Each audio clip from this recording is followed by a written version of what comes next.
सत्संगत जी, प्यार से कहना धन निरंकार जी। स्वागत है आप सभी का हमारे YouTube चैनल सोना इंस्पायर विचार पर। इस वीडियो की शुरुआत करने से पहले दास आपसे हाथ जोड़कर एक भावपूर्ण निवेदन करना चाहता है। हमारा उद्देश्य आपके जीवन में सकारात्मक शांति और प्रेरणा का संचार करना है। हर रोज़ हम आपके लिए एक नई प्रेरणादायक वीडियो लाते हैं। इन वीडियो के माध्यम से हम आपके जीवन में आत्मविश्वास, शांति और प्रेम का संदेश पहुंचाना चाहते हैं। आपसे निवेदन है, कृपया हमारे चैनल को सब्सक्राइब करें और नोटिफिकेशन को ऑन करना न भूलें, जिससे कि आप किसी भी अनमोल साखी, सत्संग या संदेश से वंचित ना रहे। आज की हमारी कहानी का विषय है जीवन का सच्चा धन। क्या होता है जीवन का सच्चा धन? चलिए सत्संगत जी जानते हैं इस आध्यात्मिक सत्संग कथा के माध्यम से। सत्संगत जी, किसी नगर में एक प्रसिद्ध सेठ रहता था। उसके पास अपार धन संपत्ति थी। बड़े बड़े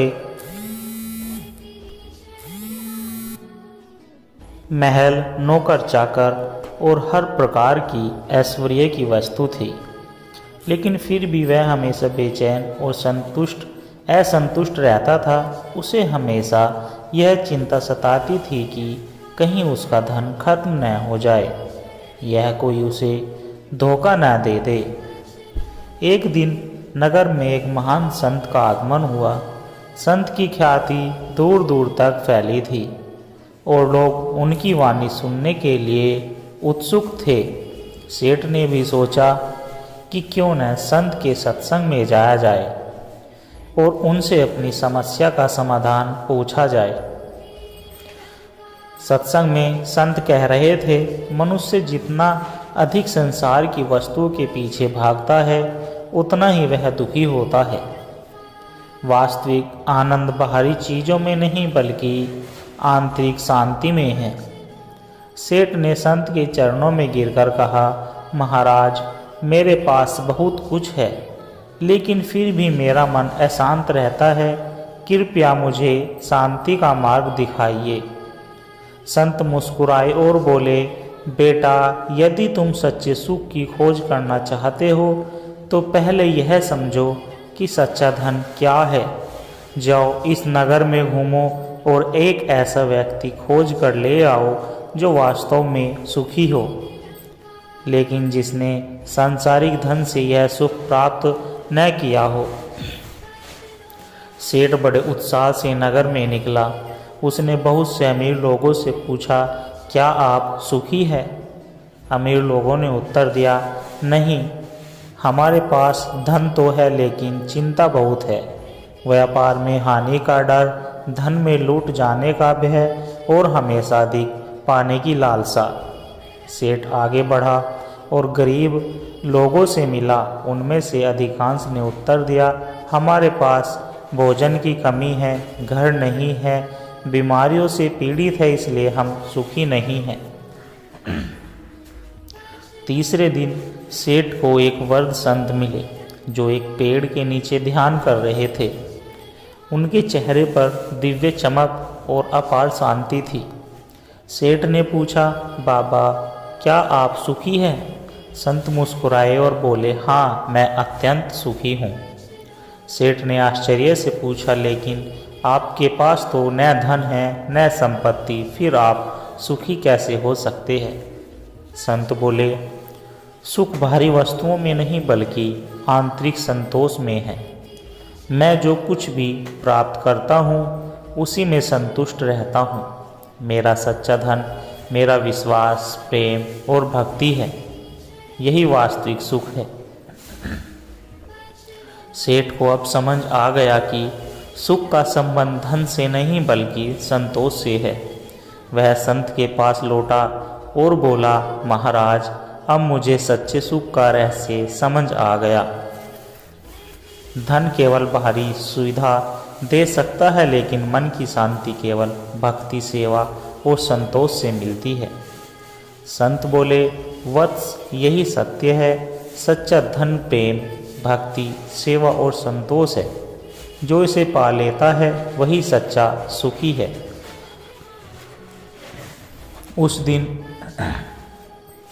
उस दिन सेठ ने अपने जीवन को बदलने का संकल्प लिया। उसने न केवल अपने धन का उपयोग परोपकार के लिए किया बल्कि भक्ति और सेवा में भी अपना जीवन लगा दिया। धीरे धीरे उसका मन भी शांत हो गया और उसे वास्तविक सुख की अनुभूति हुई। सच्चा सुख भौतिक वस्तुओं से नहीं बल्कि संतोष और सेवा से प्राप्त होता है। धन केवल बाहरी सुविधा दे सकता है, लेकिन मन की शांति आत्मज्ञान और भक्ति से मिलती है। जो व्यक्ति संतोष में जीता है वही संसार का सबसे धनी व्यक्ति है। परमार्थ और भक्ति से जीवन का असली आनंद मिलता है।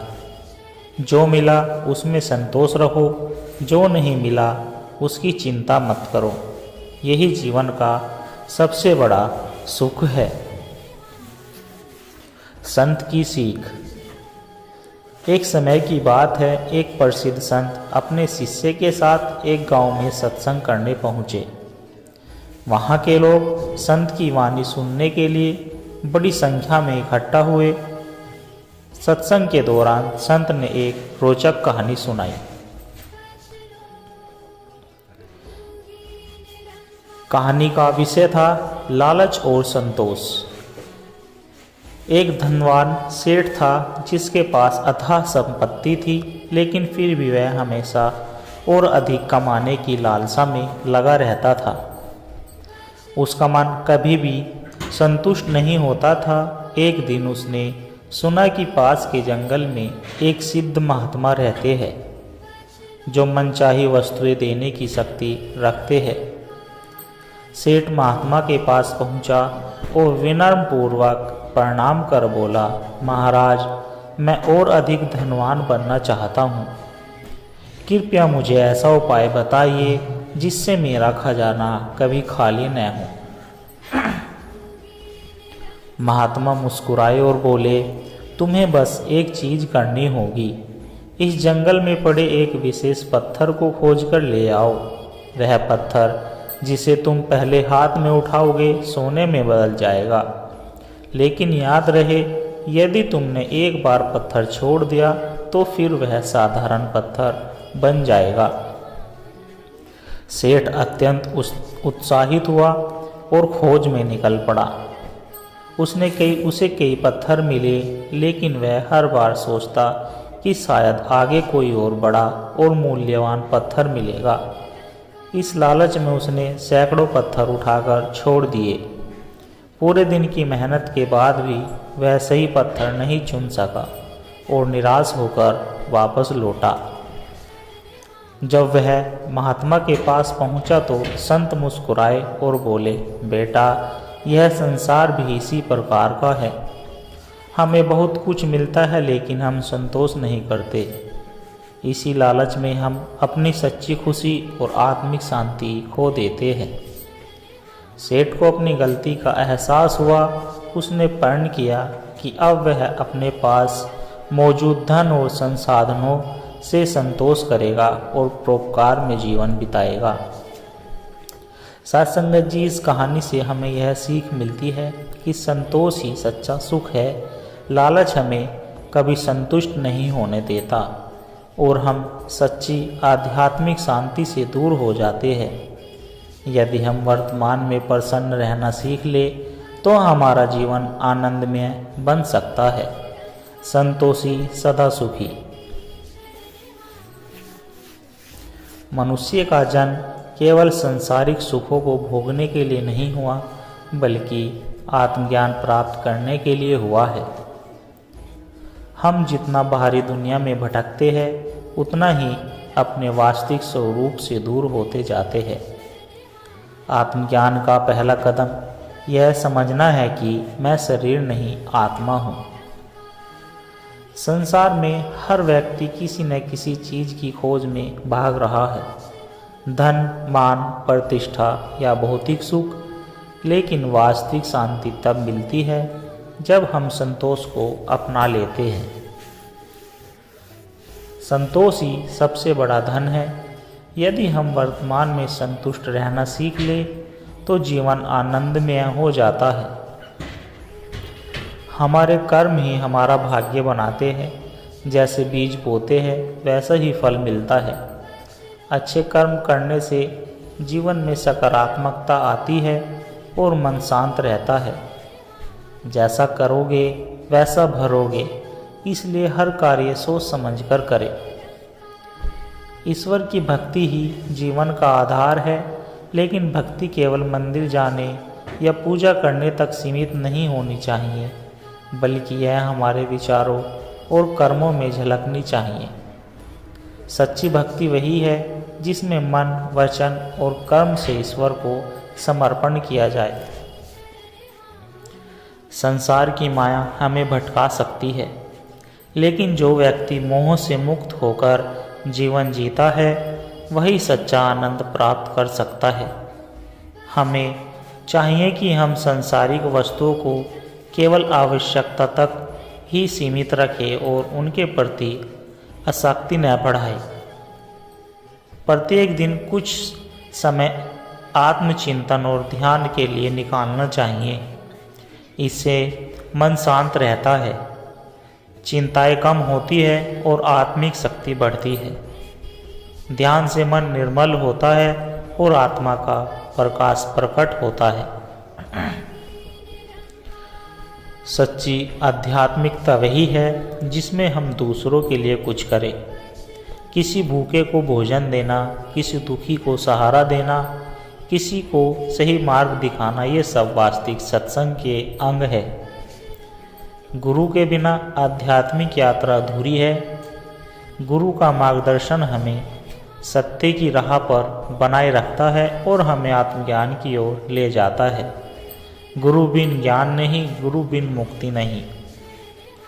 सच्ची आध्यात्मिकता का अर्थ केवल ग्रंथ पढ़ना या प्रवचन सुनाना नहीं है, बल्कि उसे जीवन में उतारना है।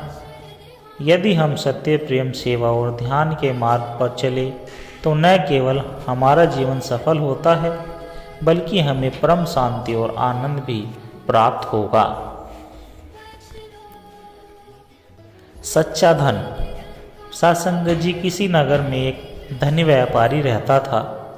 उसके पास अथाह धन संपत्ति थी, लेकिन फिर भी वह हमेशा दुखी रहता था। उसे हमेशा यह चिंता सताती कि कहीं उसका धन खत्म न हो जाए या कोई उसे ठग न ले। एक दिन नगर में एक प्रसिद्ध संत आए, जिनके प्रवचनों की ख्याति दूर दूर तक फैली थी। व्यापारी भी उनका सत्संग सुनने गया। संत ने प्रवचन के दौरान कहा, इस संसार में केवल एक ही चीज स्थायी है, सच्चा ज्ञान और सच्चा धन। लेकिन अधिकांश लोग इसे पहचान नहीं पाते और भौतिक वस्तुओं में उलझे रहते हैं। संत के वचन सुनकर व्यापारी ने उनसे विनम्रता से पूछा, महाराज, सच्चा धन क्या है? मेरे पास बहुत सारा धन है, फिर भी मैं संतुष्ट नहीं हूँ। कृपया मुझे सच्चे धन का रहस्य बताइए। संत मुस्कुराए और बोले, अगर तुम सच में सच्चा धन पाना चाहते हो तो एक कार्य करो। 3 दिन तक नगर में घूमो और सबसे गरीब व्यक्ति को खोज कर लाओ, लेकिन शर्त यह है कि वह दुखी न हो। व्यापारी ने सोचा कि यह कार्य सरल होगा। वह नगर में सबसे गरीब व्यक्ति को खोजने के लिए निकल पड़ा। उसने कई निर्धन लोगों से मुलाकात की, लेकिन उनमें से अधिकतर दुखी थे। कोई भोजन की कमी से परेशान था तो कोई अपने बच्चों के भविष्य को लेकर चिंतित था। तीसरे दिन वह एक वृद्ध फकीर से मिला, जो पेड़ के नीचे बैठा भगवान का भजन गा रहा था। उसके पास फटे पुराने कपड़े थे, रहने को कोई घर नहीं था, लेकिन उसके चेहरे पर अद्भुत शांति और प्रसन्नता थी। व्यापारी ने उससे पूछा, बाबा, आपके पास न धन है न घर, फिर भी आप इतने प्रसन्न क्यों हो? फकीर हंसते हुए बोला, मेरा सबसे बड़ा धन मेरा विश्वास है। मैं हर परिस्थिति में खुश रहता हूँ, क्योंकि मुझे ईश्वर पर भरोसा है। मैं जो कुछ भी पाता हूँ उसी में संतुष्ट रहता हूँ। यही संतोष ही मेरा सच्चा धन है। व्यापारी को अब सच्चे धन का रहस्य समझ आ गया। वह फकीर को लेकर संत के पास पहुंचा और सारी बातें बताई। संत मुस्कुराए और बोले, बेटा, यही सच्चा धन है, संतोष, विश्वास और प्रेम। यदि तुम इन तीनों गुणों को अपने जीवन में उतार लोगे तो सदा सुखी रहोगे। धन संपत्ति तो नश्वर है, लेकिन आत्मिक शांति ही वास्तविक संपत्ति है। व्यापारी ने उसी क्षण संकल्प लिया कि वह केवल धन अर्जित करने में नहीं, बल्कि सेवा, भक्ति और सत्संग में भी अपना जीवन लगाएगा। सच्चा धन बाहरी संपत्ति में नहीं, बल्कि आंतरिक शांति और संतोष में है। जो व्यक्ति कम में भी संतुष्ट रहता है, वही सबसे धनी होता है। सत्य, प्रेम और विश्वास से भरा जीवन ही सबसे सुखी जीवन होता है। भक्ति और सत्संग हमें जीवन की सही दिशा दिखाते हैं। जो मिला है उसी में संतोष करो, जो नहीं मिला उसकी चिंता छोड़ो। यही जीवन का सबसे बड़ा सुख है। मनुष्य इस संसार में केवल भोजन, वस्त्र और सुख सुविधाओं के लिए नहीं आया। यदि केवल यही उद्देश्य होता तो पशु पक्षी भी उसी प्रकार जी रहे होते। मनुष्य का जन्म आध्यात्मिक उन्नति के लिए हुआ है। जब तक हम अपने आत्मिक स्वरूप को नहीं पहचानते, तब तक जीवन व्यर्थ लगता है। मनुष्य शरीर पाकर भी यदि अपने ईश्वर को नहीं जाना, तो वह एक ऐसा ही है जैसे अमृत हाथ में आकर भी कोई प्यासा मर जाए। संसार में धन, मान, सम्मान और ऐश्वर्य के पीछे भागते हुए लोगों अंत में यही अनुभव करते हैं कि इनसे स्थायी सुख नहीं मिलता। वास्तविक सुख तो मन की शांति में है, और यह शांति केवल आध्यात्मिकता से ही मिल सकती है। धन से वस्तुएं खरीदी जा सकती है, पर संतोष नहीं। ऐश्वर्य से शक्ति मिलती है, पर भक्ति नहीं। मनुष्य का स्वभाव ऐसा है कि वह केवल अपने लिए जीकर संतुष्ट नहीं हो सकता। जब तक हम दूसरों की सेवा और भक्ति में नहीं रखते, तब तक हृदय में आनंद उत्पन्न नहीं होता। स्वार्थ से संकीर्णता आती है और परमार्थ से हृदय विशाल होता है। गुरु और सत्संग के बिना जीवन की सच्ची राह नहीं मिलती। आत्मज्ञान प्राप्त करने के लिए एक सच्चे मार्गदर्शक की आवश्यकता होती है। जैसे बिना दीपक के अंधेरे में राह नहीं मिलती, वैसे ही बिना गुरु के आत्मज्ञान संभव नहीं। गुरु वही नहीं जो केवल ज्ञान दे, गुरु वह है जो हमें अज्ञान से बाहर निकाल दे। हमारे जीवन में जो कुछ भी घटित होता है, वह हमारे कर्मों का ही फल होता है। अच्छे कर्म हमें ऊंचाइयों पर ले जाते हैं और बुरे कर्म हमें पतन की ओर ले जाते हैं। इसलिए हमें हर क्षण शुभ कर्म करने की चेष्टा करनी चाहिए। वृक्ष अच्छे फल से पहचाना जाता है, वैसे ही मनुष्य अच्छे कर्मों से पहचाना जाता है। मनुष्य को प्रतिदिन कुछ समय आत्मचिंतन और ध्यान में लगाना चाहिए। इससे मन की शुद्धि होती है और आत्मा का प्रकाश प्रकट होता है। ध्यान से विचार शुद्ध होते हैं और जीवन में सकारात्मक ऊर्जा आती है। जैसे स्नान करने से शरीर शुद्ध होता है, वैसे ही ध्यान करने से आत्मा निर्मल होती है। यह संसार नश्वर है और यह सब कुछ क्षणिक है। जो व्यक्ति संसार की माया में फंसकर उसे स्थायी मान लेता है, वह अंत में दुखी होता है। असली आनंद तो उस समय ईश्वर से जुड़ने में है, जो सदा अटल और अविनाशी है। जो आया है वह जाएगा, इसलिए संसार की चिंता छोड़ो और परमात्मा से प्रेम करो। एक साधारण मनुष्य और एक आध्यात्मिक व्यक्ति में सबसे बड़ा अंतर यही होता है कि आध्यात्मिक व्यक्ति प्रेम और क्षमा से भरपूर होता है।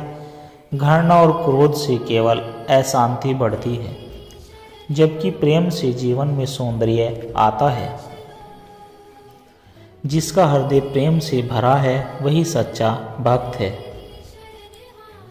सत्संग का सार यही है कि हम अपने भीतर झांके, सत्य को पहचानें और जीवन को ईश्वर के प्रेम में समर्पित करें।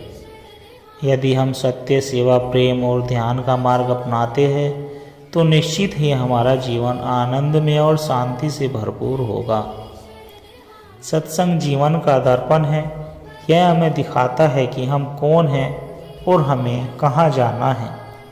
सत्संग जी दास के द्वारा कहे गए आध्यात्मिक कहानी विचार और सत्संग विचार यदि आप जी को अच्छे लगे हो तो वीडियो को लाइक, चैनल को सब्सक्राइब जरूर कर दे और दास को आशीर्वाद दे कि आप जी के चरणों में हर रोज़ ऐसे ही एक आध्यात्मिक विचार, सत्संग विचार लेकर आता रहूं। साथ संगत जी और वीडियो को भी ज़्यादा से ज़्यादा शेयर करें।